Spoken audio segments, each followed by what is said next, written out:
I recently recorded a video where I talked about how bad events tend to happen when certain astrological symbols come together, and also when the numbers of the years showed some significance.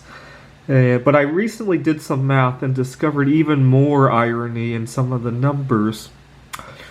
So SARS 1 and 2 both happened in years that had 2 2s and 2 zeros in them.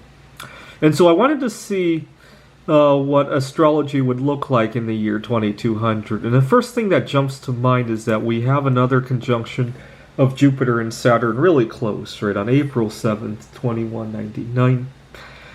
And I looked up what the world population would be in 2200, and the best guess was about 12 billion.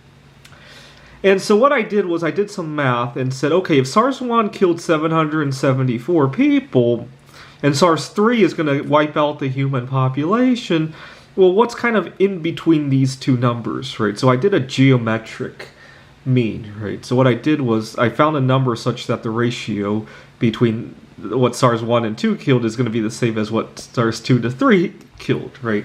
And that number turns out to be a little bit over 3 million, which gave me a nice warm fuzzy feeling, because reading online it looks like it was projected to kill 5 or 6 million. So maybe we're going to do a little bit better than we think. I really hope so. I think a lot of people are having a lot less stress nowadays, now that they're stuck at home, and especially not driving so much. I find driving to be a very stressful event, so maybe that might save some people. Okay. But Jupiter and Saturn coming into conjunction aren't the only unlucky planets. Uranus and Neptune came into conjunction in 1993, and the World Trade Center was bombed. There's a truck bomb in the garage that year, and I think that's significant because that was the first major terror attack in the United States. And then in 2020, fortunately this doesn't repeat in 2200, but in 2020, Halloween had a full moon. And the last few times Halloween had a full moon, very bad events happened, especially beginning in 1944. Right? We had D-Day, JFK was assassinated, we had one of the worst economic recessions of our generation, stagflation in 1982, 9/11, and obviously this year, right? And we have Jupiter and Saturn coming into conjunction. My own experience is that when Jupiter and Saturn come into conjunction, it's for a year before to a year after that, we tend to have very rotten luck, right? We had Jupiter and Saturn come into conjunction on May 28th, 2000, and we had the USS Cole bombing, we had 9/11, we had the recounts with the hanging chads. Fortunately, it looks like this year's election wasn't nearly as messy. What else did we have? We had the Y2K problems. We had the dot-com bubble bursting.